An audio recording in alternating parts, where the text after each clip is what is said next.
मां भवानी और हनुमान जी की पूंछ का रहस्य।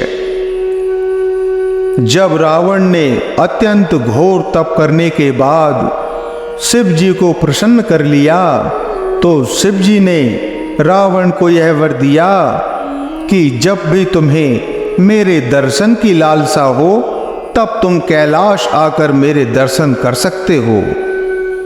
अब रावण जब भी चाहता तो कैलाश पर जाकर महादेव के दर्शन कर लेता था। साथ ही साथ रावण महादेव से छुपकर नंदी को एवं महादेव के अन्य गणों को परेशान करने लग जाता था। इस बात का पता पार्वती जी को था और रावण की ये शरारतें मां पार्वती जी को बिल्कुल पसंद नहीं थीं। एक दो बार पार्वती जी ने रावण को समझाया परंतु उसके समझ में नहीं आ रहा था।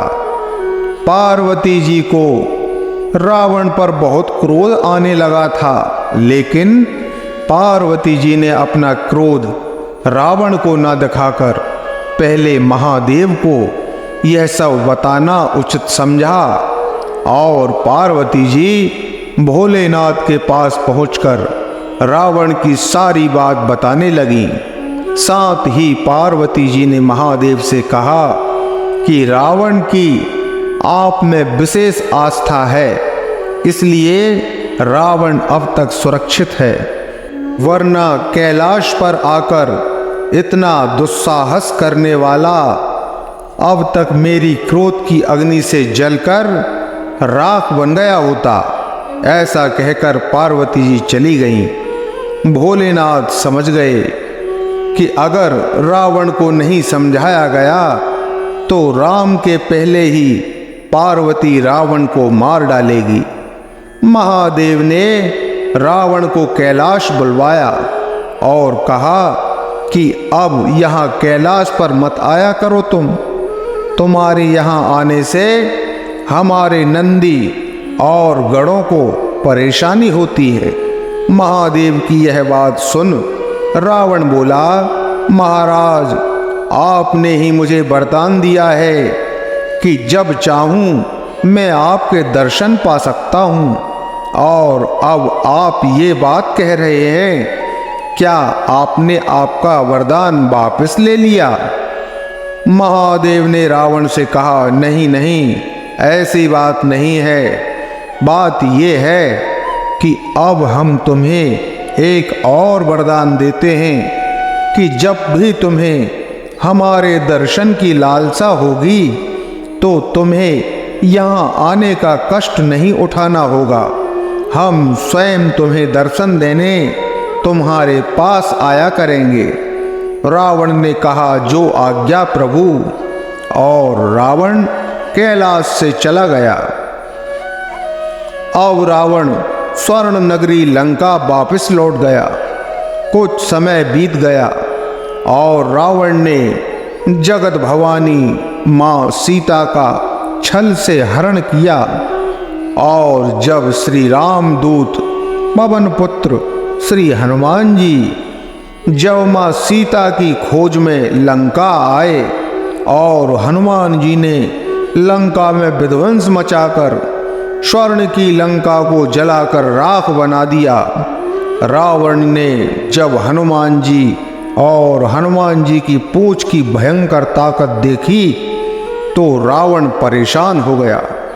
हनुमान जी के वापस लौट जाने के बाद रावण को सोते जागते बानर ही बानर दिखने लगे। इस बीभत्स परिस्थिति में रावण ने शिवलिंग के समीप बैठकर महादेव को याद किया और महादेव लंका में रावण के सामने प्रकट हुए और महादेव ने कहा, बोलो लंकापति, कैसे याद किया?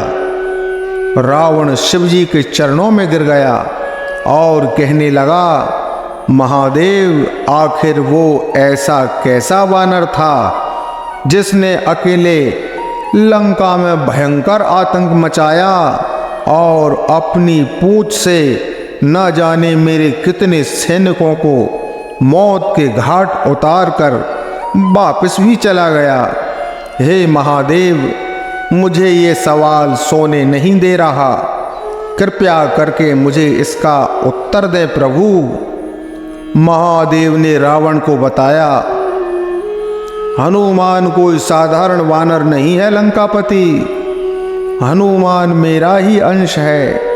देवताओं के विशेष अनुग्रह था कि महादेव को भी रामायण का हिस्सा बनना बहुत जरूरी है। इसलिए मैं अपने एक अंश मात्र के रूप में, जिस अंश का नाम हनुमान है, रामायण में शामिल हुआ। अब ये भी जान लो रावण कि उस पूंछ में इतनी ताकत क्यों है। जब मेरे बारे में मेरी पत्नी पार्वती को पता चला तो पार्वती ने कहा, स्वामी मैं भी आपके साथ किसी न किसी रूप में साथ अवश्य रहना चाहूंगी।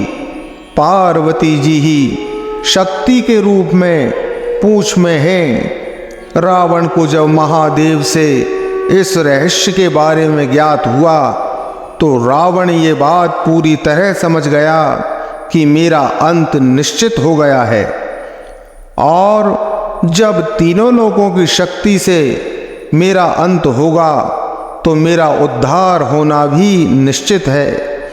इसलिए लंकापति रावण ने सारे कुटुंब के उद्धार होने के बाद स्वयं को रण स्थल में उतारा, जिससे कि उसके परिवार में मुक्ति मिलने से कोई वंचित ना रह जाए। अगर वीडियो आपको पसंद आया हो तो कृपया लाइक करें और कमेंट बॉक्स में जय जय श्री राम, जय जय शिवनाथ अवश्य लिखें। जय शिवराम साथियों, जय हनुमान।